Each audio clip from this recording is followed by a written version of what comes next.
everyone, and welcome to this CITV broadcast of the third round of the Pennsylvania State Playoffs in girls basketball, where the District 1 champions and number 1 seed, Plymouth Whitemarsh Lady Colonials, will take on another District 1 team tonight, the number 6 seed, Perkiomen Valley Vikings.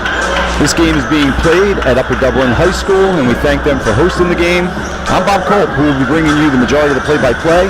And at my side, once again, I'm delighted to have Becky Duffy, one of PW's finest educators, who, oh yes, just happens to know a heck of a lot about the game of basketball. Welcome, Becky. Hey, Colby. It's so great to be back tonight. I'm so excited to be next to you, side by side, calling this game. I know the girls are fired up. I know the community back at Colonial is fired up. So let's have a great game tonight. Yeah, as the crowd is filing in.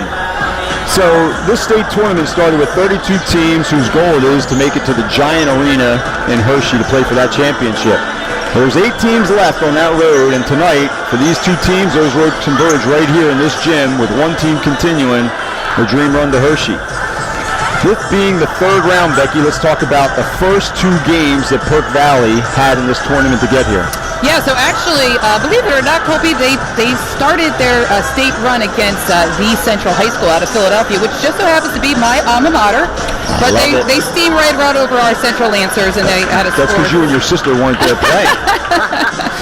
Well, that was a 64-24 victory, so it didn't seem like they had much competition at that stage. However, in round 2, actually right after our game on Friday night, they played Methacton at Springford in the second round, and that was a hard-fought win.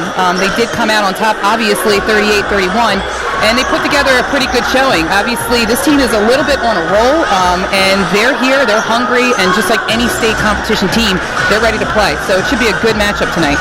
And how about we talk about a little bit about the starting 5 for Perkiomen Valley.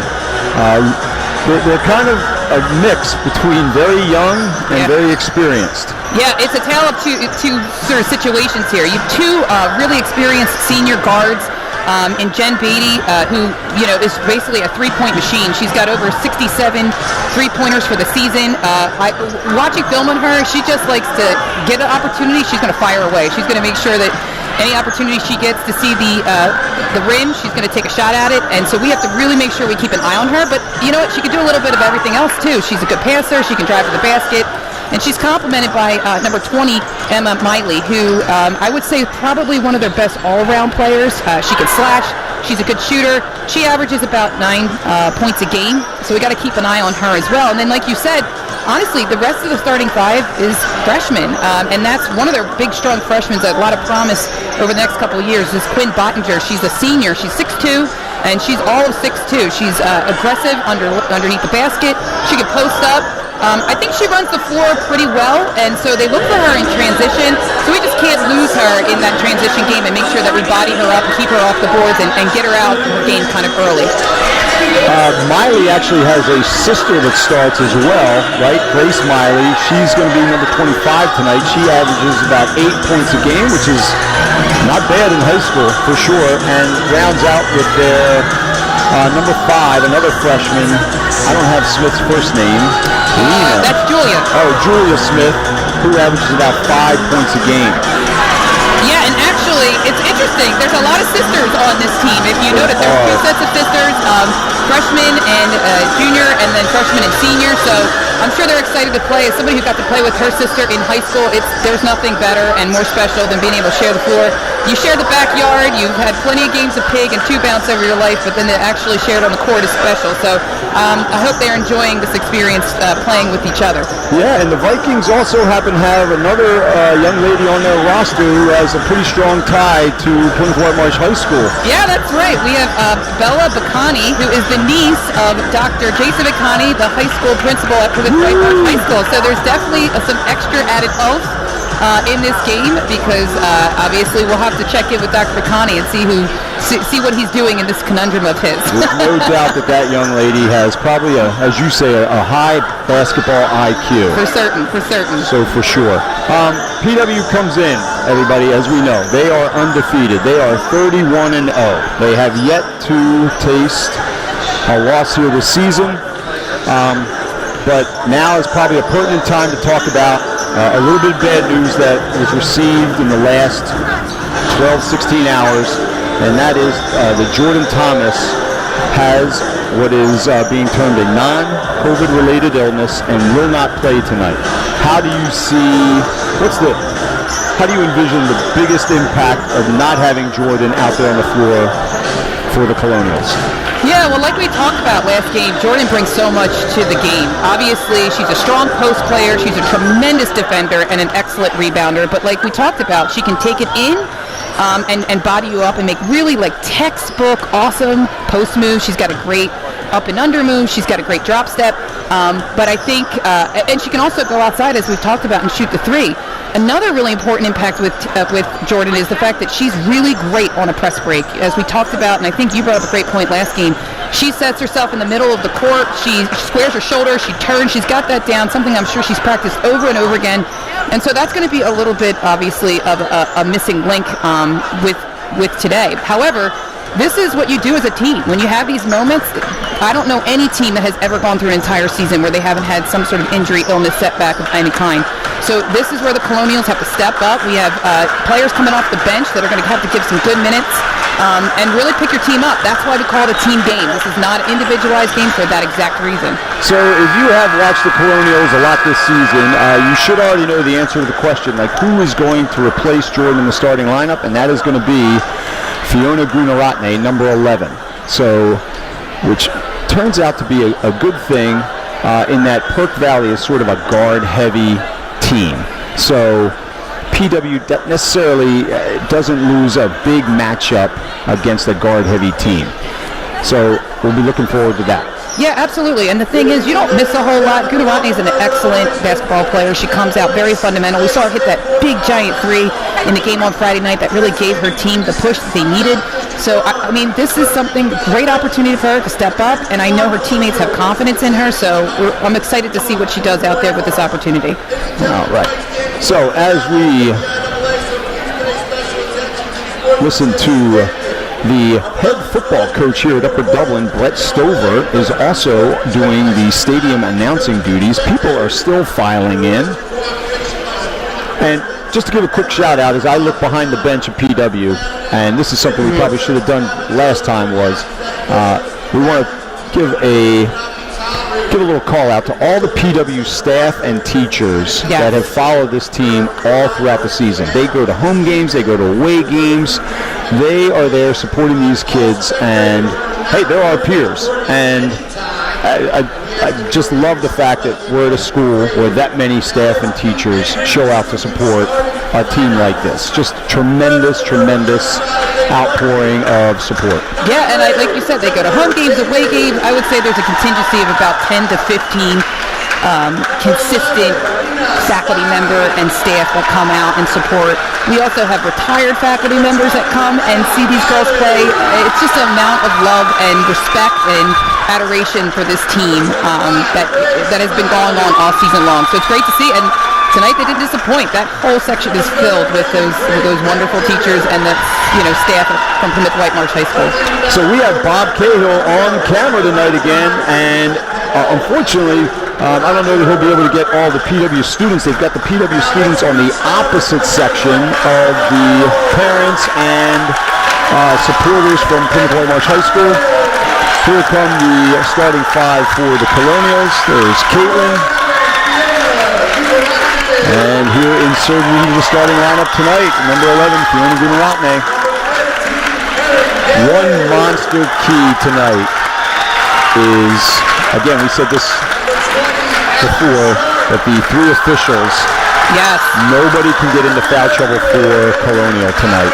Yeah, so let's hope that disciplined defense that they've used all season long is still at the clutches tonight, because it's certainly going to be a huge component of tonight's basketball game for sure. All right, ladies and gentlemen, we're about to listen to the national anthem. If you are able to rise while taking part 2 sings our national anthem.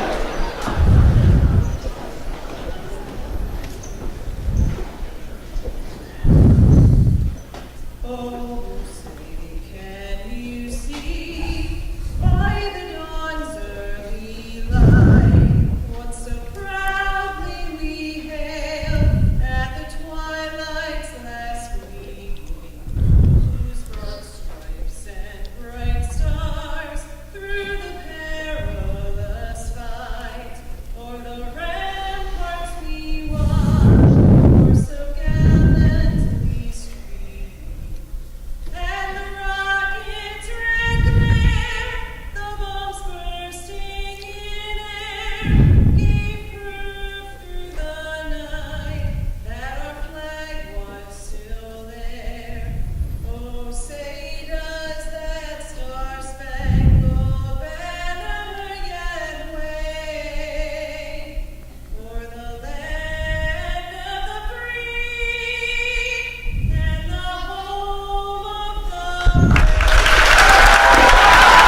Very nice rendition of the national anthem there.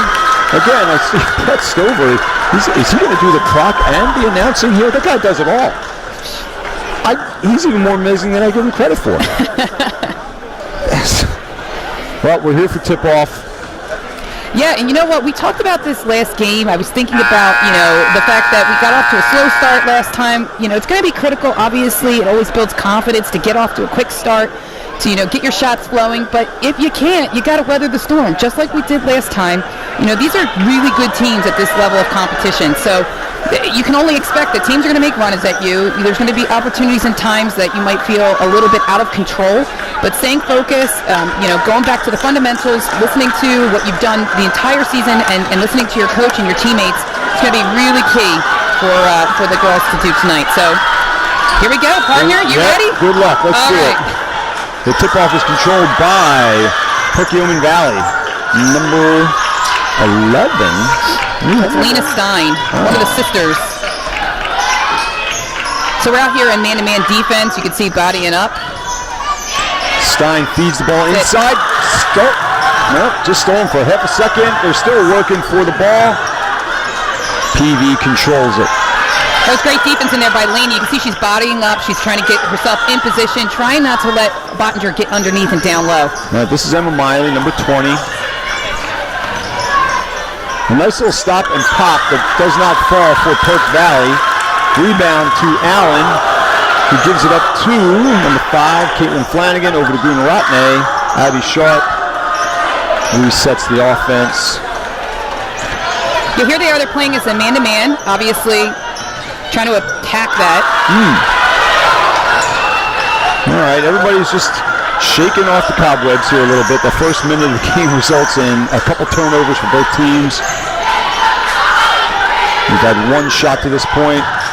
She goes left, but does not feel confident in going with the left. And there's a 3 by number 3, their leading scorer, Beatty.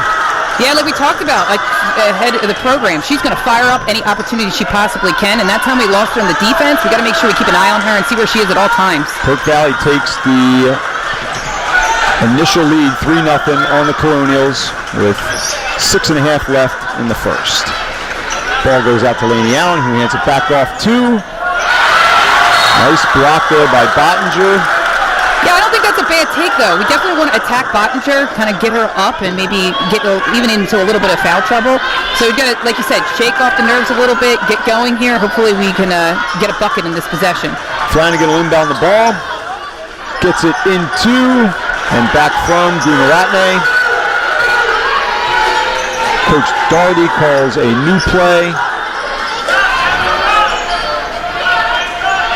Now Laney Allen at the top, over to Gruner-Ratney, back into Flanagan in the corner. Laney Allen's working the sideline. Perk Valley playing a solid man-to-man, trying to stay in front. Oh, there's a foul on a nice baseline drive by Abby Sharp, and the foul is going to be on, I believe they said number 11, Stein. I'll tell you what, that's what Abby's so good at. She's so shifty, man. She takes that baseline jumper, and you think you have her kind of contained, and she goes right by you. Next thing you know, she's that pop shot that you talked about last time. It's really hard to stop, and it's really hard to contain her when she gets into that open court. And she just uses her body so well. She's got such great body control when she goes up with it. And in that piece, there's no doubt that she got fouled. I also like to see that she went back in there even after the last time she got blocked. No fear. You know what I mean? Like, okay, good for you. You got one on me. But I'm not going to quit. I'm not going to stop. And right there, she proved that she's ready to play. And PW's best free throw shooter makes both of her attempts. It's a 3-2 game early in the first quarter. PW puts on a kind of a half-court press. And that is, well, the officials are stopping here. Something may be wrong with the clock. Yeah, it looked like we put on a little press there. Did he call timeout? He might have called timeout on the... I don't think so. What's going on? Yeah, they haven't given PV the points yet. They haven't awarded the bucket. No, there they go. They did. They just awarded the bucket to Beatty, who now has the first 5 points for Perk Valley. And PW finds itself down 5-2. Abby Sharp with a nice drive down the left side. Finishes with the right. That's it. Let's get into the press now, ladies. Cause some chaos. We have a 5-4 game. All right, repeat. Ball goes over to number 25. That is Grace Miley. They go inside to Bottinger, and the foul is going to be on, I believe, number 5, Caitlin Flanagan. And it is. That'll be Caitlin's first, team second. Yeah, so what happened there on the press break, what you noticed is getting back into their man-to-man defense. They were able to recover and not allow for them to get the easy bucket, but then what happened was a mismatch. So Caitlin ended up on Bottinger, and give kudos to Perkiomen Valley to see that, and they dumped it in right away. I like the PW fan base here. I said I wouldn't cut you off, but they're rumbling the feet on the bleachers. They got Bottinger to miss one of those free throws, and now the score is 6-4. Perk Valley. Coonrotney hands off to Abby. Yeah, you can see they're playing some soft man. They're not playing super aggressive. They're trying the contain method. Oh, beautiful. And Caitlin Flanagan just ties this game up with a strong move. It finishes with her right hand on the right side. Excellent move. I like her aggressiveness there. I mentioned just before that, they're playing a little bit more of a soft defense. Just missed the trap. Oh, they get the steal, though, on the second pass off of the trap. Flanagan's going to go hard with her left. Laney Allen with the rebound and a put back in. PW now leads by 2, 8-6. And they're right in that diamond press looking for more. And Abby gets her hand on the ball. Coach I'll tell you what. John Russo calls timeout. I'll tell you what's great about that, partner. What we end up having is we have 2 really good possessions in a row. You got Abby going to the basket hard, you have Caitlin going to the basket, but what that does is allows us to set up our press. And when we can set up our press, the first time they beat it, good for you. Second time, we're creating a little bit of a scramble. You see Coonrotney is doing a great job denying that sideline pass up the sideline. And so just enough scramble, and you can see Coach is like, whoa, I don't like what I see. We got to reset here. We got to calm our nerves. So good job by the Lady Colonials coming out and getting that press set up. Because again, good offense. You can set up your defense, and good defense just leads right back to good offense. So good for them for being patient, attacking the basket when they see it, and then being able to set up that press. So we didn't get a chance to talk about PV is head coached by John Russo. Their assistant coach, James Hodson, actually a friend of mine. He was a soccer and football legend from the area. PV inbounds the ball. This is I believe that is Bella Connie. There we go, Caitlin. And we got a tie-up, and it's going to result in PW ball. So the first sub of the game is Bella Bacani, number 2.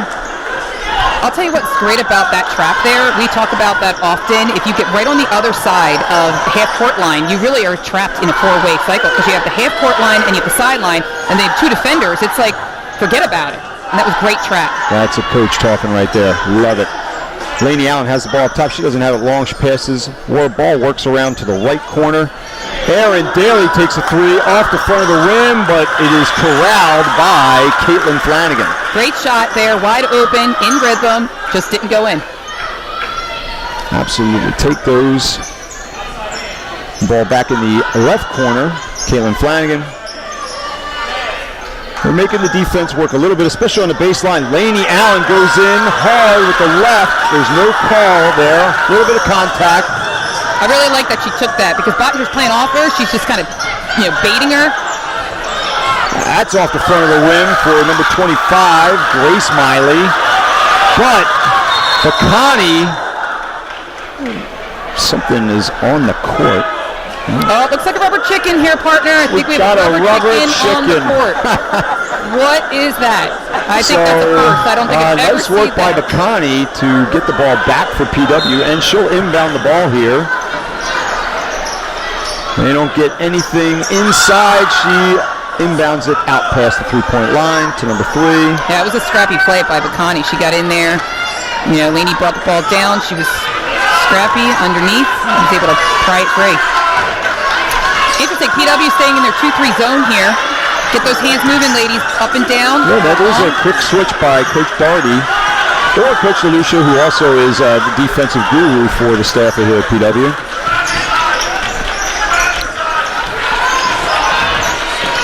So it's our first look at zone in quite a while for PW. Sure. Well, oftentimes out of an inbound, you play zone underneath, and, sometimes you'll stay in zone for the entire possession. It looks like it's kind of giving them a little bit of issue. The pass is basically off the foot of Abby Sharp. Abby Sharp kind of haphazardly brings it down the court. She never had really full control as she was harassed by the PV defender.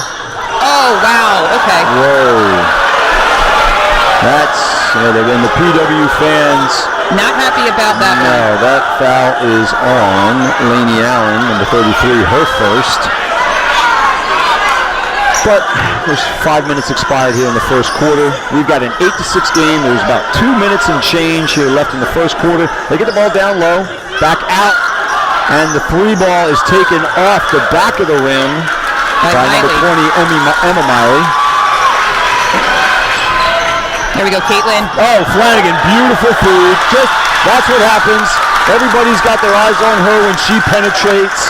Well, you know what happened there last time? She took it right to the hole and had a beautiful layup. You have to respect it. So when they do, she's like, no problem. I'll just pass it off to my senior. PV takes a quick three off the front of the rim. It is fought for and corralled by PW down the court quickly to Abby Sharp, who goes aggressively toward the bucket.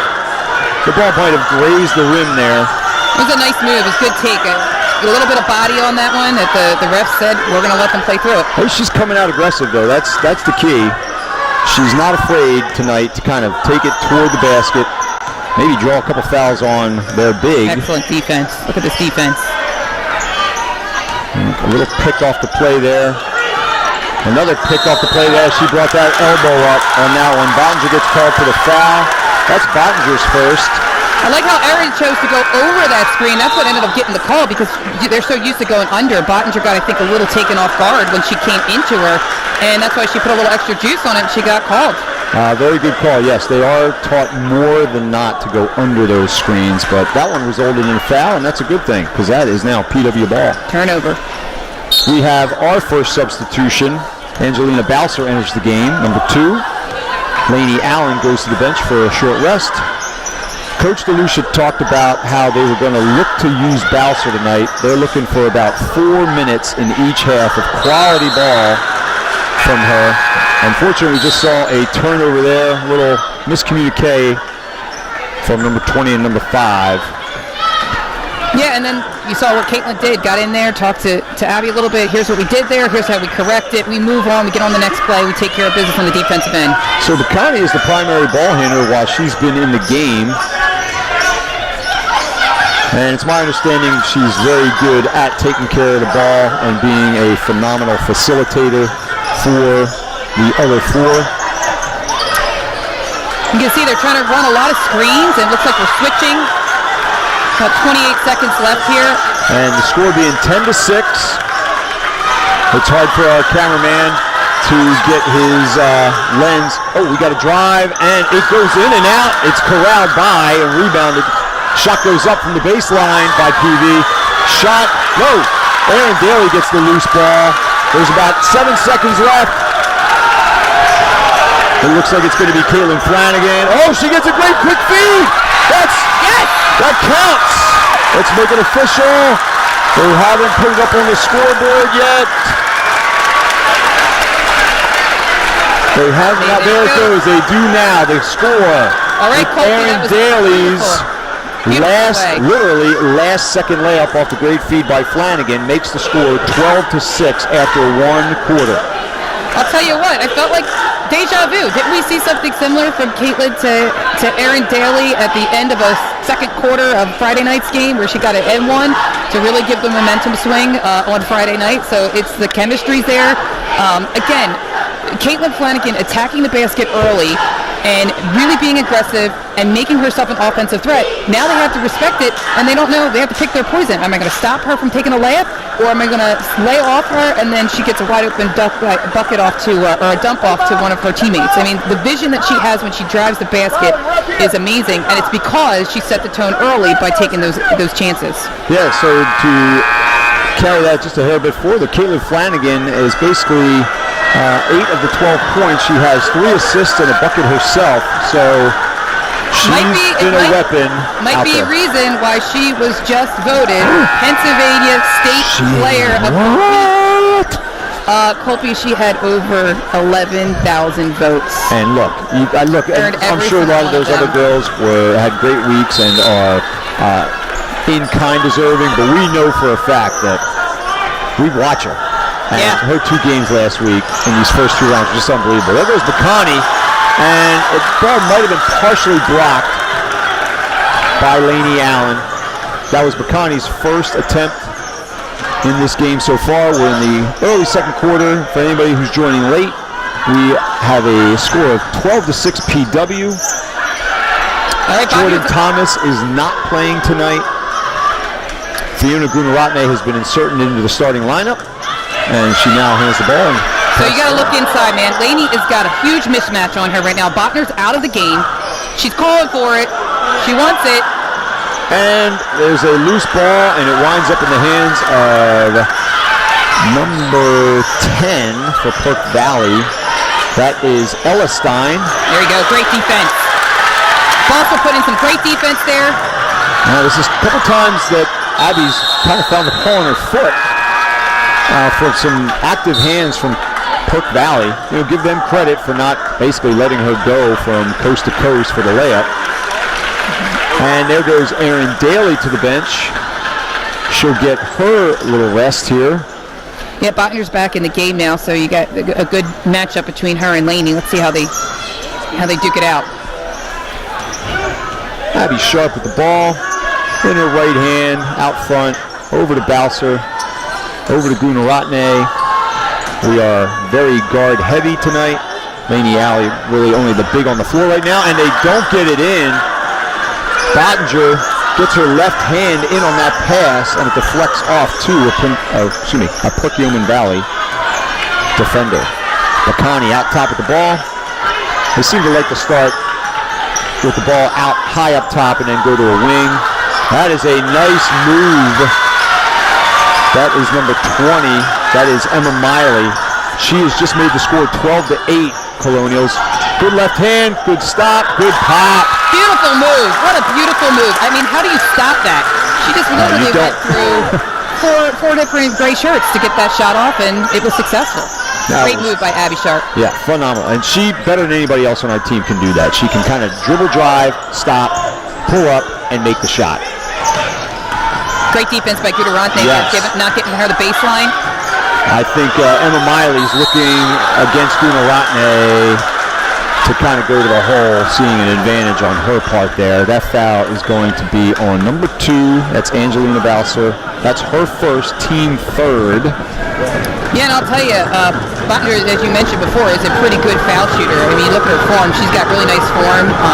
Something that's going to continue to be an asset for her as a post player underneath the basket. So we have to be mindful that, you know, if you foul her underneath the basket, it's a pretty good chance that she's going to be making those shots. Yeah, hey, she's 14 years old, maybe 15, right? Yeah. And she's out here playing in the quarterfinals of the PIAA state tournament. Bowser finds herself wide open, drives, dishes to Lainey Allen, who gets the ball. Somehow, PV did not get their hands on that. She went up for a contested shot in the lane. It goes a little hard off the glass. PV controls the rebound. Yeah, that was a great look by Bowser. It's just unfortunate that it didn't go down. Off the hip of Bottinger, and nice rebound. Good outlet. Caitlin's going to push the ball. She hands off to and over to Bowser. Bowser comes in with the left hand. She goes scoop. Lainey Allen. So I think what was the real key there was the drive by Bowser pushed Bottinger up to contest her shot. That left a little space for Lainey Allen to get that rebound. Bottinger tries to recover and commits the foul. Yeah, like we talked about last week, one of the hardest things defensively is to play defense and on a player that shoots the ball and then get an opportunity to turn around and box them out that quickly. Obviously, offensively, you have better position because you're facing the basket and you have a sense of where the ball is coming from. So that's why we always say offensive rebounds, sometimes are hard to come by. But in that position, absolutely. Laney was in great position to get that rebound, and it was kudos to Balser for taking it off the dribble. Absolutely. That's really kind of Boutzer's bucket there. And that resulted in Bottinger's second foul here. So that's number 2 on her with 5 minutes left in this second quarter. So PW, a nice drive again. That, I believe, is Emma Miley again. Yeah, we talked about how she could drive and she could take you off the dribble. We really have to start to crack down on her a little bit. The score is now 15-12. Only a 3-point lead for the Colonials. They're going to have to make an adjustment on Emma Miley. Yeah, I agree, partner. I feel like she's, taking a lot of opportunities. As we talked about, those seniors, they're not going to be shy. If they have any opportunity to shoot, they're shooting. And, a lot of their buckets are going in tonight. And just as Bouncer went in with her left hand from the right side, from the left side, Gunaratne goes hard into the lane with her right hand. But this and her shot results in a block, but it stays PW ball. Way to be aggressive. Keep that aggressive. Yeah, absolutely. See if we can get another easy bucket in that lane. Frees up Allie. I mean, that dribble drive, it seems like Bottinger will come for help. She's going to come to help and challenge the shot. And here comes Abby with a left. Caitlin takes a contested shot and draws the foul. That was a great play. So you have sort of like a weave situation going on there. It's really tricky for defenders because you almost have to switch and then switch again right away. And if you don't, you open up that little curl option. And you saw Caitlin take advantage of that and just curl to the basket and go hard, and she got the foul. That foul was on Stein, her second. So we have two Perk Valley players with 2 fouls, Bottinger and Stein. And Caitlin makes the first. She's also an excellent free throw shooter. We got 16-12 as our score. Beautiful, excellent. Now we're going to set the press and try to cause a little bit more chaos here, Colby. All right, we're coming back to the diamond press. We want to get a couple easy baskets. Coach Doherty, this is the second time he's called on the press. Patience. And immediately, Bacani goes to the scorer's table and will insert herself in the game. That might be Coach Russo's first adjustment to that diamond press is to get Bacani, another ball handler, a better ball handler, onto the court.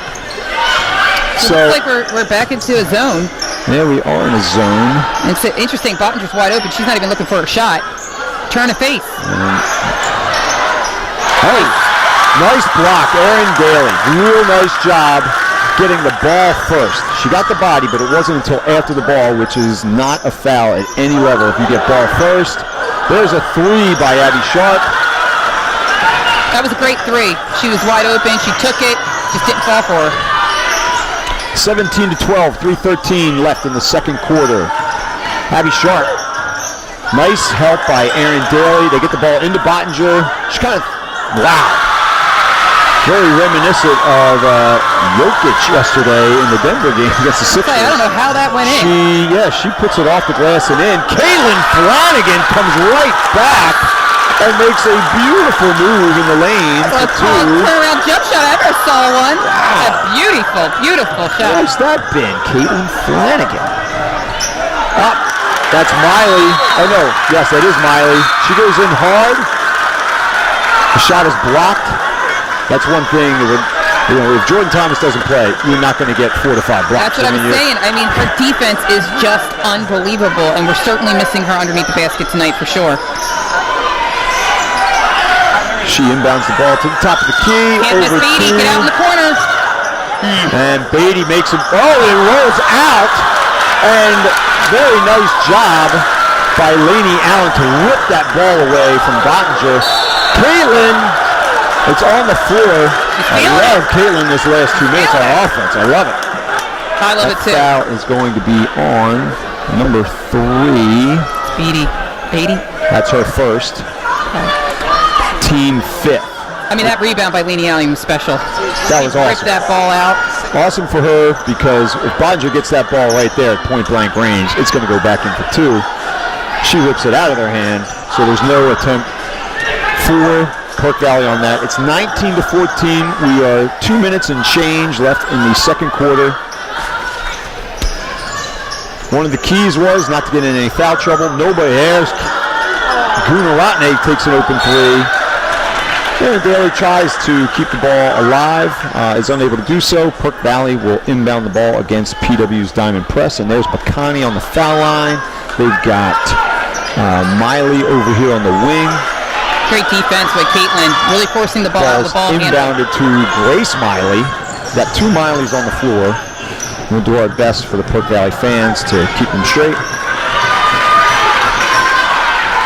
Bottinger kind of fakes the pass and goes in. Bottinger twice now has scored on that left side.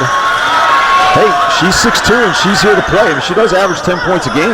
Well, as we talked about before, they're running that high post option. As soon as she turns up and it squares up to the basket, she's like, oh, wow, I have some room.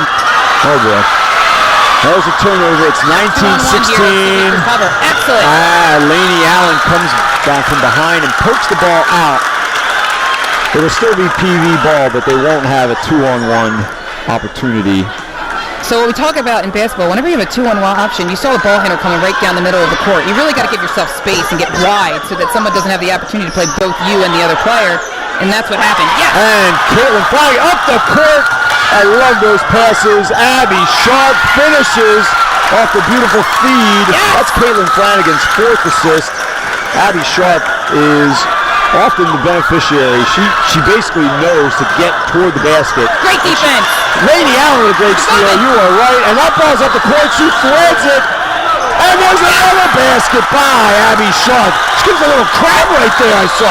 Yeah, I like it. Woo! That's what I'm talking about. Don Russo, with only 54 seconds left, calls a timeout, sensing a momentum swing. I think he saw the last game where PW finished that second quarter real strong and never really gave the opponent a chance to come back in the third quarter. It is now 23-17. It's the biggest lead of the game. I mean, beautiful finishes to both of those fast breaks. And who doesn't love a fast break, right? We love fast break. We love fast everything. Yes. But I'm going to tell you what started both of those. Rebounding and defense by Lainey Allen. You saw her recover on that fast break. She pops it out. And just that last possession, she played both. We just talked about, so you have to create space. Bacani kind of, gave her pass. She kind of showed it a little early.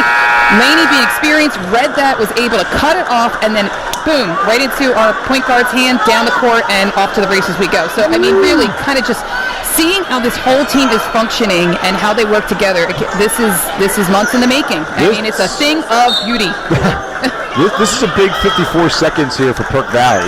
This is kind of dangerous territory. They don't want to see, certainly PW, make a defensive stand here and then possibly even get a three and make this a double-digit lead going into halftime. Yeah, you've got to keep an eye on Beatty, number 3, and number 20, Miley, who's been very aggressive. Big difference if they can make a basket and get the lead to 5 or even 4 on this possession. And Lainey working hard they get the ball. Nope. From the weak side comes Aaron Daly. Great defense. Did you notice Lainey Allen is fronting?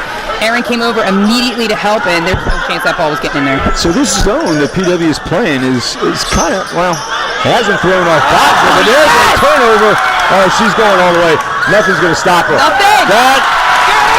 Abby Sharp does that as about as good as anybody in high school. Amen. On the right side, beauty. She goes hard to the basket, and nice move by Bacani. That was a nice little give and go. With 10 seconds, it's 25-18 now. PW's going to get the last shot. Caitlin is going to get tied up, and that's going to be the end of the half. So, kind of it's a good end of the half. It's not the great ending we would have liked to seen.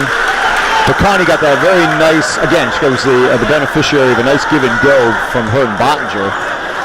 She actually has the Bacani speed.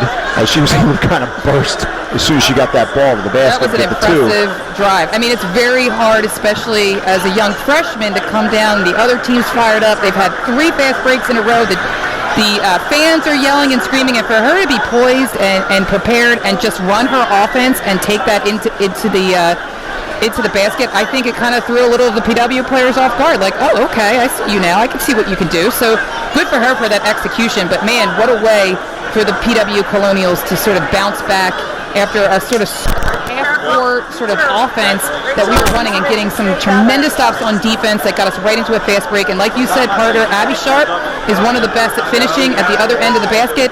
And there were a few times that she bobbled the ball early, but, that mental toughness and focus has not ceased at any of these players. And you know what? You bobble me once, good for you, but I'm going to come right back at you, and that's exactly what they did. A little bit of a scoring flourish there at the end of the second quarter. The halftime score is 25 for PW and 18 for Perk Valley Vikings. So I guess we'll start first with Perk Valley. If you're John Russo, are you saying to yourself, we've got to start shooting some more threes because we're going to need the points? Do you say we got to start on, everything's balanced, but where's his emphasis? His emphasis is we got to take care of the basketball. Really, we've gotten a couple steals. They're not taking bad shots, and we can see some of their drives have been just straight up impressive. There have been contested drives. Bottinger's drives with Lainey right on her, and she's making them has been impressive. Miley's had a couple really good drives with Caitlin on her or Erin. So these girls are ballers. They've come to play, and they're able to finish. But it's before they get a shot off a couple times that, they haven't been able to take care of the ball. On the inbounds, I know that's driving this coach crazy. PW came in on a 2-3 underneath the basket twice. Caitlin Flanagan literally picked the ball out of the air on the inbound play and took it in for a quick 2 points. So right there, that's got to get cleaned up in the locker room. And then they've got to, make sure that they are still taking their shots. They're running this high post offense off of Bottinger. So we've got to be mindful that Bottinger can score. She is a threat. So when Lainey gets in her face, know that she can turn and try to shoot, but she's also going to try to take you off the dribble. We saw that a few times. So making sure that we constantly are switching on screens and taking care of where the shooters are is going to be imperative going into this second half. An NFL coach once said, they are who we thought they are, and PV has sort of lived up to their building. Their 3 top scorers have been Beatty, Emma Miley, and Bottinger. They seem to be the 3 that are going to basically carry the offensive load for that team. Yeah, but I'll tell you what, when you look at Bakani, you got to respect her, which is what, same thing when you look at Gunaratne. She took that 3 at the top of the key, and she continues as a 3-point threat. That's what makes your other players better. The other team to believe that you're going to take the shot, and that shot's going to go in from time to time, that there is no way that they can lay off you. And I'll tell you, Bakani, I think that's what happened at the end of the half there. People were like, okay, we got the 3 main scorers, but she stuck right in there and she said, well, don't forget about me. And I think it's important. So as much as we have the top 3 scorers, you always have those role players that do in fact, put their role into action. And she did that in the end of the second half. Super, Coach. I love it. Oh my goodness, you're such a joy. It's just phenomenal. So let's talk about the Colonials. If you're Coach Doherty, what's his emphasis here in the second half? What do you think? The press seems to be working a little bit. They didn't go full on press, certainly for any long stretches of time, and that may be because they're basically down to six girls total that they'll play tonight. Nobody's in any foul trouble. That's that's basically a non-entity in the second half. So how do you think? What's the emphasis here? Yeah, so I think doing what we're doing, again, sometimes you'll notice I don't think many of our shots have fallen from outside the 3-point line. I don't think we had a 3 fall, have we? In the whole game? No, we have not. We've taken a few. We've taken 4. 3 or 4. They're not falling, but that shouldn't deter you because you want to force them to come out and play you so you can drive by them. So, just trust your shot, try to keep taking those shots, and then keep attacking. I mean, we talked about how Caitlin is attacking, and everyone has to respect that threat. And when she's able to do that, it's a nice dish. Keep hitting the boards hard and going up strong, because if you can continue, I think 2 of their players have foul trouble, right? Or not foul trouble, but they're in 2. Riley and 2. Yeah, if they pick up a quick one in the third quarter, then you start to sort of pay attention to it. Well, and as I mentioned before, when you pick up a third foul, it starts to play with your mind a little bit. It changes up your thinking, because certainly, you don't want to foul out of, potentially could be your last game of the season in the state run. So that's definitely a factor, but the way we can force the issue is continue to attack the basket, continue to try to, get that ball high off the glass, and Lainey's doing a great job. That's, as you said, 6'2", post player that she's going up against, and just keep ripping those boards as hard as possible. And then I love the fast break. I love the fact that we're looking getting that ball out there, keep those opportunities happening to be able to, get quick buckets. That's the kind of stuff that we should continue to do in the second half. Hey, number one, you know what I love about everything you just said, Coach? Basically, I asked what adjustments PW was going to make, and you said no adjustments. We're winning the game 25-18. Why make an adjustment? Just keep doing what you're doing. That's exactly right. Some people overthink the game a little too much. Listen. We got a 7-point lead in the first half. We play like this, we win by 14. I'll tell you exactly, and I'll tell you what. The fact that they're mixing up the defenses, I'm sure, is throwing them off as well. So they've had some. Obviously, they've been playing man. We saw two different types of press in the first half, and then they go back to a 2-3 underneath the basket and stayed in it for an entire possession. And although they're able to work it, as a basketball player, and you got to keep on the offensive smart IQ of knowing what play are we running, where am I supposed to be. If a team keeps switching it up on you, that can kind of play with your men, especially, Colby, when you have freshmen on your team. Because that's a tall order, and I know Coach Doherty thought about that when he started Coach this game. Duffy puts her finger in my face, I'm listening. You understand that? Everybody. You should too. And I'll tell you what, speaking of Coach D, did you know that Friday was his 200th win as Plymouth Whitemarsh? Let me see if I can hear myself clap on air. That is a phenomenal feat. I mean, think about that. He's been at this for 10 years. Only 10 years and he's got 200 wins already. 20 wins a season. I'm pretty sure that's an amazing accolade, and congratulations to him and to his entire coaching staff. We know Coach DeLucia has been with him every step of the way. Coach McKnight has been with him every step of the way. They are a phenomenal team. They work hard for each other, and we know Coach Ternambi and Coach Watton are just amazing team of players and students of the game. I love talking to any of them. You get such great information and insight. They know so much about it, and it's always interesting and fun to have a conversation with them about either a pregame or an analysis after the game. So again, congratulations to Coach on that huge accomplishment, and it just really is. That's a lot of hard blood, sweat, and tears goes into 200. And a shout out to how great our program is. Coach Tornambi and Coach Watton are the freshman coaches. Yep. And as soon as their season ended, they were right on board with this varsity team and this ride they've been on. I know they use Coach Watton a lot in practice as sort of a big that he'll sort of role play one of the other team's bigs and makes our girls work a little harder. I know that I've seen Coach Ternambi out there. And Coach McKnight, she was a baller herself, and I'll tell you, she gets out there. Coach McKnight. She'll learn the other offenses, and her and Coach Watton will get together. And a little bit of an unsung hero as an assistant coach. I mean, we have a great staff. Speaking of Coach Doherty, while we're giving him accolades on that 200th win, Coach Doherty has a lot of family all around the country that's watching with us here with the rest of Colonial and the Perk Valley people. We've got people down in Kentucky. Yes. The Dickmans who have, I hear this great bar. You and I might have to. When do we get to go do a broadcast from there? Yeah, exactly. Let's. Who do we call for that? Let's do a Zoom broadcast. Maybe a celebratory. From Dickmans down there in Kentucky. That would be unbelievable. So. A shout out to them. He also has family in Florida and Delaware where he lives, so that only makes sense. So, and we know a lot of Coach DeLucia's family and friends are tuning in, so we appreciate the support, and it's wonderful. As we talked about, we have fans all over the place for this team, and why wouldn't you? I mean, they're just a phenomenal group of individuals on and off the court. They're great students, they're great people, and obviously exceptional basketball players. So we have a lot of people who have hopped on board. I know that our cameraman Bob Cahill says we're up to 300,000 viewers on our YouTube feed. So again, once again, thank you to Bob Cahill and CITV for setting us up. It's just it's fun. It really this isn't work. This is fun to call this game. We would be here anyway, correct? Right? Doing the same thing next to each other in the stands. This keeps the referees from hearing one guy yelling at them during the game, so that's probably a positive as well. The referees have been pretty good. Yes. They other than that one call down under the basket that you and I both thought was a little tic-tac. I'll be honest though, they've done a good job. You said it before. It's a tough job. It is a tough job. It's a thankless, very hard job. I'm married to a PIAA varsity official, and I understand the struggle is real. So. Shout out for Vince Duffy. He's the man as well.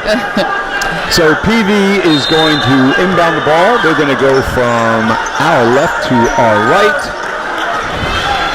And again, this game is a 25-18 lead for PW. Becky, we talked right through halftime there. Time flies when you're having fun, partner. Absolutely. And right off the bat, whoa, I thought that looked good. Boy, that was right on. It just went off the front of the rim by number 25. Yeah, from our Grace angle. Miley. Oh, boy. I'll tell you what, that would have ripped the roof right off of this place coming out first minute of the second half, getting everybody fired up. But good thing for Caitlin to get there for that rebound. She got fouled. That would have been a little bit of a tone setter. That would have made it 25-21. But didn't go in, so we're all good. Yep. Caitlin Flanagan, deep pass underneath, who kicks it out to Aaron Daly. The three, again, though, we like that those threes are being taken. Yeah. They're going to start falling. We've seen our kids. They can shoot the three well. They're an above-average three-point shooting team. So yeah, it extends the defense. It forces the defense to come out and play, which then opens up some Abby drive. Sharp takes a three. It also goes, I believe that's 0 for at least 5, maybe 6 on three-ball land. They have to start falling, right? Yeah, absolutely. We're too good of a three-point shooting team to not. Nice defense there by Caitlin Flanagan on the deny. She goes over the top of that screen. Elaney Allen gets a piece of the ball. Yes! There is the difference maker. Off to Sharp, who hands it off to Gunaratne. PW sort of resets here. The same starting 5 here in the third quarter as we saw in the first quarter. Work this ball around. Let's get a good shot here. Fiona Gunaratne, if you're joining us late, is inserted into the starting lineup for Jordan Thomas, who is out with a non-COVID-related illness. Gabby Sharp just took a right-handed drive right through a couple players, just barely missed making that basket, but got fouled in the way up, so that foul is on. Thank you for calling that play-by-play. I had my head down looking at I got you, partner. I got you. God, thank you. That foul, they haven't put it up on the board. I think it was number 3, and it is. Number 3, her third. That's big, because that's Beatty. That's Beatty. Again, like we talked about, when you take those threes, it forces them to respect it, and it gives you an opportunity to blow right by them on a drive. If you don't take those threes, then they feel like they can sit back a little bit on you. I mean, you start making those threes, it's a whole other story, but, you're taking what the defense is getting you, not trying to push anything or force it, and it works out well. Let's set up the press here. What do you think? I was going to wait until after she made the shot to not jinx her. I don't believe I've seen Abby Sharp miss a free throw in these state rounds yet. I mean, she's a special player. There's no doubt about that. That is huge to be able to just hit free throws. And now they set up the press, like we talked about. A great opportunity to, maybe get a steal here or at least contest a shot. Largest lead of the game. It's 27 for PW, 18. Oh, some fans on the PW side thought she had, that's right, had her heel on the line. Good strong drive and finish with the left. That is Emma Miley with another 2. I think she's at this point their leading scorer. We've got 27-20 as the score. PW up. Caitlin Flanagan stops and pops at the line. Beautiful. I do like that shot. I like a little bit of her offensive prowess tonight. Oh boy, a little bit of a defensive breakdown, but it does not result in a Perk Valley basket. They're going to want that one back. Over to the corner. Gunaratne dribbles it in, but dribbles it out. Now she's back in. Yes! She goes off the glass. Ooh, that could be. Is that Bodgers? That's Miley. Oh. I think that's her third, partner. We talked about that's when it starts creeping to your head. Oh. No, they give the foul. No, they give to Emma Miley. I think I have the other Number Miley. 20, yes. Okay. Emma Miley. That's her first. That's why I let you call the fouls. Gunaratne at the line for her first free throws, and she sinks it. Beautiful. Nice soft touch. Score 28-20. That is correct. Gunaratne, that was her first point of the game. I like how Gunaratne and Bouncer I'm wondering if they're going to pull off the press. Or maybe they'll set up just a man-to-man, some token coverage here. See. We'll see. All right, they pulled it back. Probably smart. They're going to pick him up at half court. Yep. Really some solid half-court defense here. Not lose any of our players. Certainly not. Seems like we're going over the screen a lot tonight. Well, you know what? That's a direct result of the fact that they got some serious three-point shooters on their team. So, you know, if you go underneath the screen, you give them a split second, they can step back and fire off. But that was some great defense, and you know, way to put pressure on the rebounder, and she stepped out of bounds. Stein called out of bounds. She did not. I mean, did not agree with that call. Is from the look on that she gave the official. Abby kind of gets the ball handed off to her in traffic. That was a tough. Yeah, they collapsed right down on that, so it wasn't clean and open, but it's a great play to PV when to it put works. pressure there. That's number 11, Stein. She's kind of going left and right, trying to dribble penetrate, but Abby stayed in front of her the whole time, denied her Here they the go, the access to the 1-4. basket. Boy, this seems to be like one of the. I'll tell you what, this seems to be PV's offense right now. It's kind of clear out for Emma Miley and let her basically go one-on-one. And to be honest, it's working pretty well. It's resulting in a lot of buckets. It's 29 to 22 PW. And it's not for lack of defense. I mean, we're on her. She's not getting easy shots. She's getting contested looks. But there's a reason they're in the lead 8 too, right? Absolutely. These two seniors can play a little bit. Absolutely. They're here to play. 7-point lead for the Club. Abby Sharp takes it from downtown. It goes off the back of the rim. Awkward bounce off the rebound that Lainey Allen could not corral. Oh! Aaron Daly had a hand in on the ball, but PV was able to wrest back control. So here they go again with the pick and roll. She's going to step back. Good defense there. Yeah. There it is. Oh, she dribbles into she dribbles into traffic. I'll tell you what, I feel like we're trying really hard to push the envelope. We want to keep the pace of the game up, and so as a result, we're really trying to push it. Sometimes when you get a loose ball like that, it's just better to grab it with two hands. Called that on Aaron Daly, her first. And I think some of the Colonial faithful fans back there really wanted to see a foul called on Gunaratne because it looked like she got hit, but... she did dribble into a double team right away there. Might have been best to pull up, and Abby Sharp with a block. How about that? Let's hope that gets into Emma Miley's head a little bit. Aaron Daly takes a three, and she breaks open the triples here for PW from the left corner. That's big. That makes it, for the first time in the game, a double-digit lead. It's 32 to 22 PW. You know what they say? You know what Dory always says? Just keep swimming, just keep shooting. I love it. Eventually it will. They're going to get Lainey Allen on a hold. They're going to get Lainey Allen on a hold, and she probably did.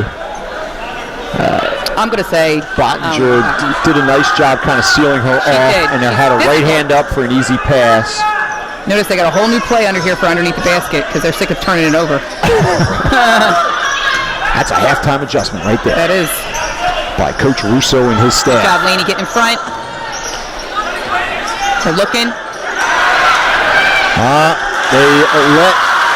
That was Emma again, Emma Miley. Bottinger got that in there. Okay, that was Bottinger.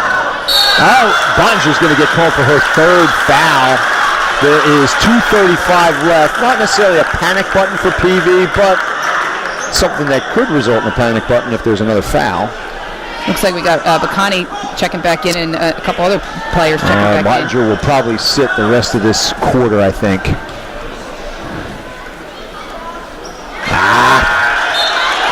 The first of the two from the free throw is no good. The score is 32 to 24. This is a little bit tighter of a game than PW has seen the first two games of this tournament. Yeah, again, we talked about weathering the storm, just, knowing that maybe sometimes your shots aren't falling, you're not getting the calls you want to get, whatever the case may be. But, hey, listen, you're here, you're focused, you're determined, and nothing's going to stop you. So, again, just being mindful and focused is really going to be critical, and this is going to be huge to get a good defensive stop here. You see Bowser at the table. She's going to check into the game on the next whistle. Bottinger's got... There you go. That was good defense. They didn't deny Bottinger the pass, but... Lainey Allen's running the floor, and Lainey Allen shows a little emotion there. She gets the and one. I love the fact, we didn't say this at halftime, but one of the things I love, the last few games, we're running the floor more. We're getting more fast break points. We have the engine that could out there in Flanagan. Yeah. She'll make these unbelievable passes. And it always seems like it's Abby Sharp running the floor, but in that case, it was Lainey Allen. I'll tell you what happened there. If you notice, they already made a nice adjustment. He put Aaron Daly down on Bottinger because he knows Lainey doesn't want to get into foul trouble. And that allowed Lainey to be up on defense. So she was playing somebody that was at the top of the key. She was able to release faster, get down the court, and she's fast. And I love that Lainey Allen has the confidence to catch the ball at the foul line, turn in full speed, and take it hard to the basket, go through the contact, and make that M1. That is just You're getting that analysis for free, everybody at home. Perk Valley, too. Everybody's getting that for free from Coach Duffy. A nice defense by the bigs down low. The ball's to Abby Sharp. Abby Sharp goes hard, and she lays it up and under for two. Coach Doherty wanted an and one on that as well. The score is 38-24. The lead is quickly opened up. What an adjustment to 14 on defense by the PW Colonials. This has just been special. There's a three. I think PV sort of has a sense that they needed a momentum swing. Well, I'll tell you, it's really hard to hit threes towards the end of the game. Your legs are tired. You got to get them under. You got to put a little extra sometimes you got to think about it, and that could be tricky. So it's tough. That's why when really good players hit threes at the end, that just goes to show that they are. Hey, we're human too. We make a miscue there. I believe that was Grace Miley, the freshman, on that three. So Bottinger's out of the game now. And we also have Connie and number 11, Stein, have entered the game, two freshmen. She goes, nice pass. Just not enough on the baseline. I'll tell you, that was a nice play there. It was like a wheel play where you just kind of wheel around a couple different defenders. And that was a really nice pass, just couldn't get the bucket. That was, right. Yeah, PV made it. They executed that play well. They just did not make the 5-foot shot there. Short baseline. Bowser gets a little contact. Oh, nice cut by Sharp! Let me call a backdoor. Beautiful execution. She fakes the around that so many teams are so used to seeing, and it cuts right to the basket. I'll tell you what, she gets a lot of points because she's smart when and how to cut to the basket. Abby Sharp bringing the ball down, leading the break. She cuts it out to Rodney. The fans threatened to take that three. It's 40-24. PW's kind of opened up the scoring. And Caitlin Flanagan with 2.8 seconds left drives and gets the foul. That is on number 11. That's Stein, her third. I'll tell you what, down on the other end, you got the fans cheering defense. People are fired up. And what's Balsa do? Comes up with the steal. Quick hands. She gets in there. She gets the ball to Bobble. They get up the court, and they're able to get right into a nice offensive possession. Balsa's done some nice things. We haven't obviously can't watch just her, but there has been a couple plays where we've said her name. And some positive things offensively and defensively. That's those 4 minutes Coach DeLucia talked about. Like, she's got to give us positive minutes. And she certainly has. Stepping up for her team. And now we're back in the press. We are with 2 seconds left. They don't want to give PV a shot, and they don't get the shot off. So that's a big quarter Got a big standing by the ovation Colonials. That's a Colonial number faithful. 1 seed right there. Kind of taking control of the game. It's now 42-24. It's an 18-point lead. And Perk Valley has 6 fouls, so it's going to be a 1-on-1 situation relatively quickly here in the fourth quarter. We're a good free throw shooting team. I'll tell you, what a great adjustment. Lainey is battling down there with Bottinger. She picked up her second foul. Coach Doherty's like, no, I don't like what I'm seeing here, so he switches out, puts Aaron Daly, and then if you notice, every time it goes in, Aaron Daly's fronting, Caitlin Flanagan's coming on the help side, and 2 times Bottinger caught that ball and had nowhere to do with it, couldn't handle it, and got turnovers as a result. So, just sometimes as a coach, you're trying to figure out what's going to be the best matchup, the best switch, and give a lot of credit. That was excellent coaching, and as a result, kind of got Lainey open out on the floor. She was able to get a great fast break and a layup, got her, some momentum and got the crowd fired up on that huge end one play. And, the momentum's here. The momentum's going. So, again, fourth quarter, we've got to take care of the basketball. The clock is on our side. We want to make sure we play solid defense. We don't want to foul. We certainly don't want them to allow them to score points when the clock is stopped. And so that's going to be a critical component moving into this final quarter. But feeling hopefully the winner of this game goes to the Final Four. And one thing we haven't said, this is a District 1 team, Perk Valley. Of the 8 teams left in the state tournament, 4 of them are District 1 teams. Impressive. And I'm the first one to say they let in too many teams from District 1. I think it was 9 or 10. But in a way, they've sort of proven me a little bit wrong by getting 4 to the Elite 8. Yeah. So credit to District 1 and all the ladies basketball. That is the high quality. Abby Sharp from the corner. Oh, Aaron Daly. That's a Has backbreaker, real good position underneath, puts it back up. Aaron Daly's been a big weapon here in the second half. That three, the first three for us, really was a big boost. They take a three off the back of the rim. Bakani gets the rebound. I'll tell you that last Resets out up possession top. is a backbreaker. They played defense for 25 straight seconds. They had a shot that didn't go in, but then give up that offensive rebound for Daly to put back. So we got no Laney. Oh, I'm surprised they didn't. It looked like Dubrada got a little bit of a hit there. The score is 44-26. PW's way. See, what you're going to notice, PW most likely is going to really try to take their time on offense here, not take anything too hasty. Really work the ball around and get a good shot. Absolutely. You don't want to just run out exactly what's going to happen here. Within your game, but unless there is a breakdown on the defense by Perk Valley, it's going to be like a 5-6 pass minimum. And there's the foul. That's going to be 1-1. Yeah, exactly. You want to make sure that you're using the clock and you're disciplined. I think we talked about this last game. I mean, you're in a really good position when you're PW coming into the fourth quarter with a double-digit lead. Taking care of the basketball, making your foul shots, because that's certainly something that can sort of disrupt your flow of your offense, and really being able to offensively rebound, and like we saw with Aaron Daly, put that right back up. Flanagan makes another free throw. That's her, unofficially, her 6th free throw made of the game. I believe she's missed just one, maybe 2. I'll tell you, too, stepping up there with confidence is critical and important at this juncture in the game. It just goes to show you that is a beautiful shot. And she should be, because she's dynamite. She is dynamite. So PW brings the lead back to 20. It's 46-26. The ball's kind of loose. PV gets it, an easy little jumper on the baseline. It does not fall for PV. Tell you what. Oh, there's another pass over the top of everybody by Flanagan. What more can you say about this kid? That is unofficially her 6th assist, and she's got unofficially about 14 points to go with it. She's an absolute offensive gem tonight. She's going to win Player of the Week again.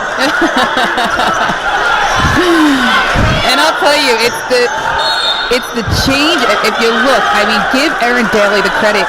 Back in time again, we talk about what a great defensive player she is, but if you're watching her right now, she boxed out Bottinger. She didn't get the rebound, but guess who else didn't get the rebound? Bottinger. And so as a result, Laney is off to the races yet again because she's playing up. You see right now she's playing number 20. Well, they're in a 2-3 zone now. Or no, she's back in. She's playing number 11. So she's out on the perimeter, which gives her opportunity to take off to the races, and she can run. Nice move there. Box out. Nice move by number 11, Stein. She has to go over Laney Allen with her right hand. Ball goes a little hard off the glass. It does not go in. The foul.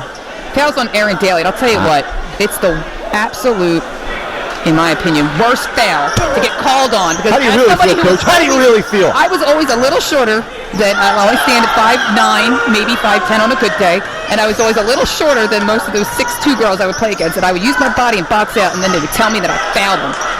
I'm like, what am I supposed to do? She's 6'2".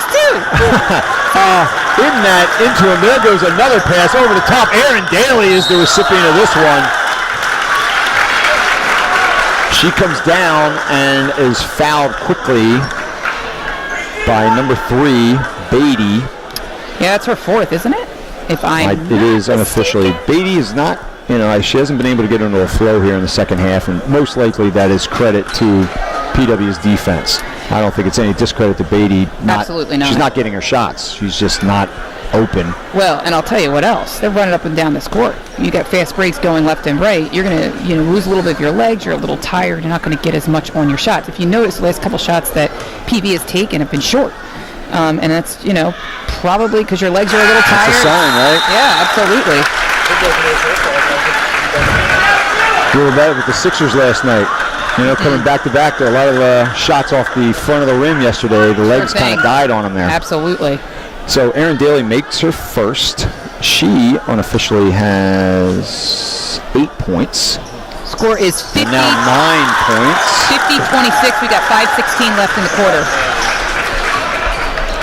50-26. It's 5 and change left. There's a strong drive. Oh, a little stop and pop and a make by. Just as we say, Beatty's not scoring. Here she comes. I'll tell you, I got to stop doing that. Keep jinxing These it. kids always come back and prove me wrong. That's 2 points right back. It's 50-28. PW is just going to take their time offensively. If PV breaks down, they'll take an easy basket.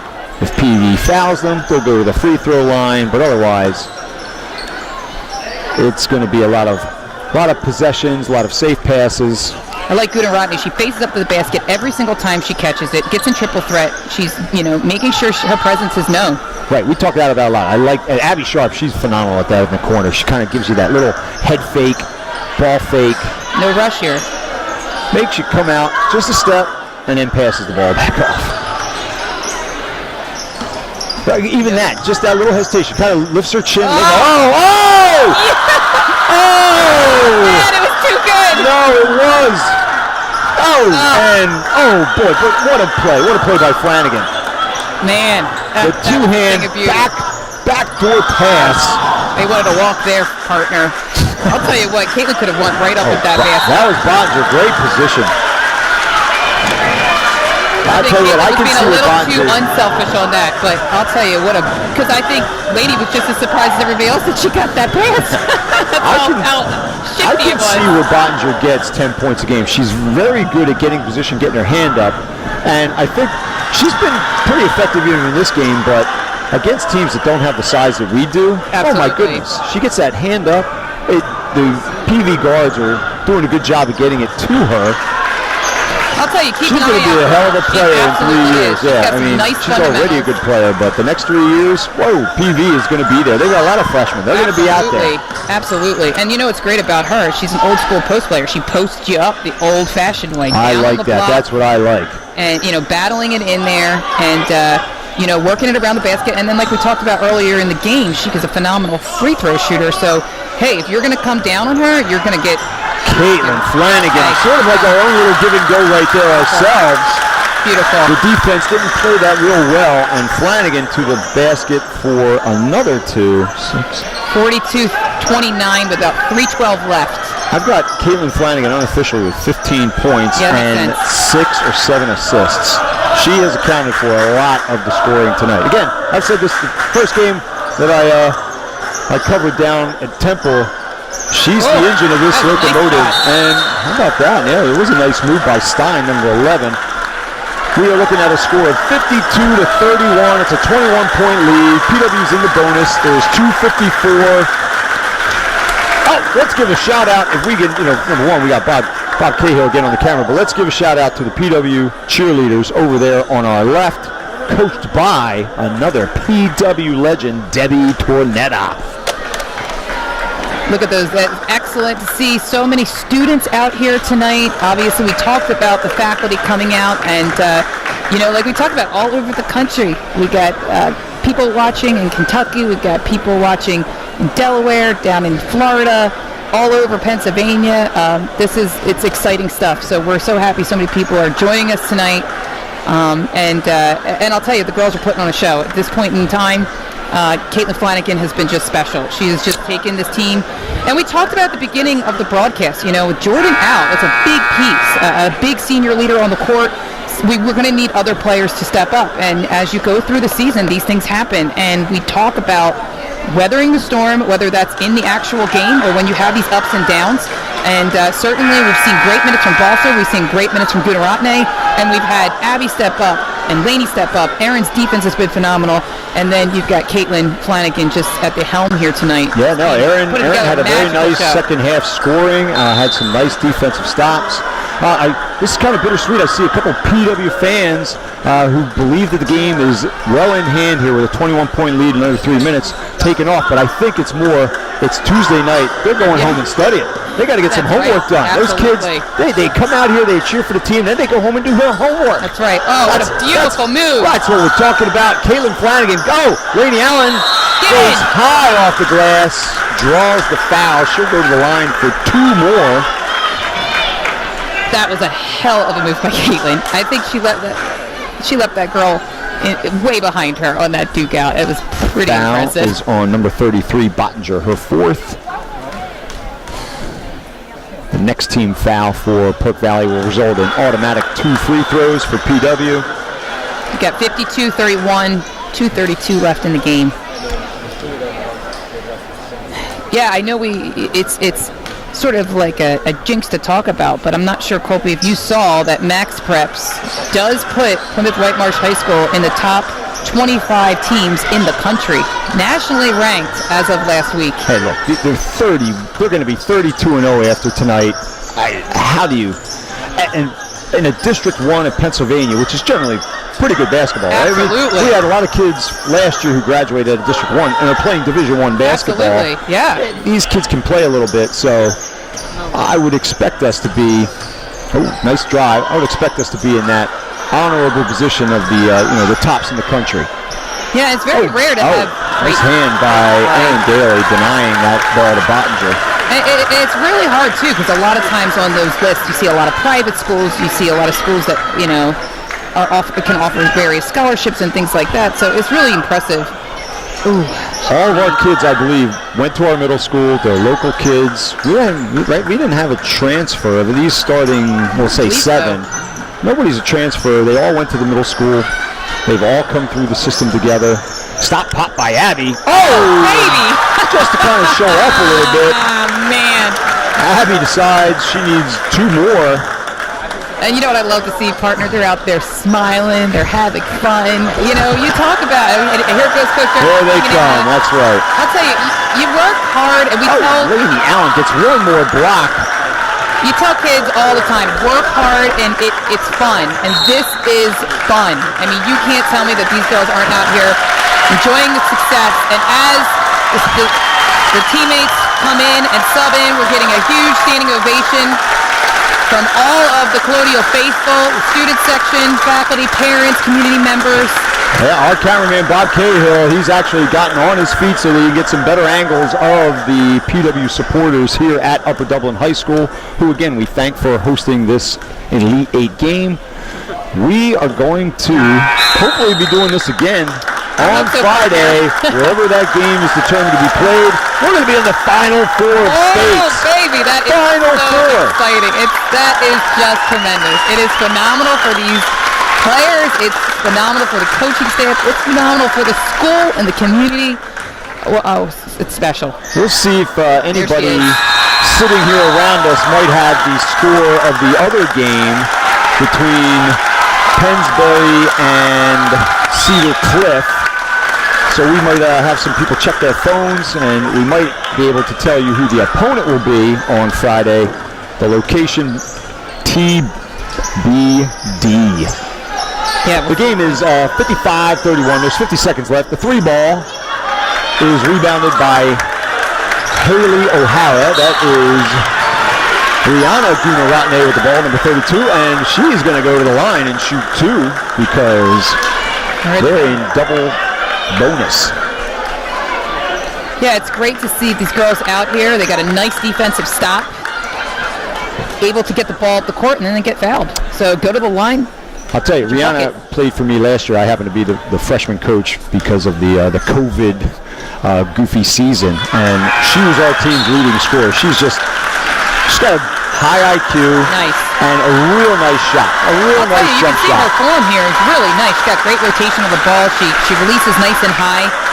Hey, a nice moment over there for PV. They're 2 seniors, Beatty and Miley. Get a coach from Coach Russo and Coach Hodson.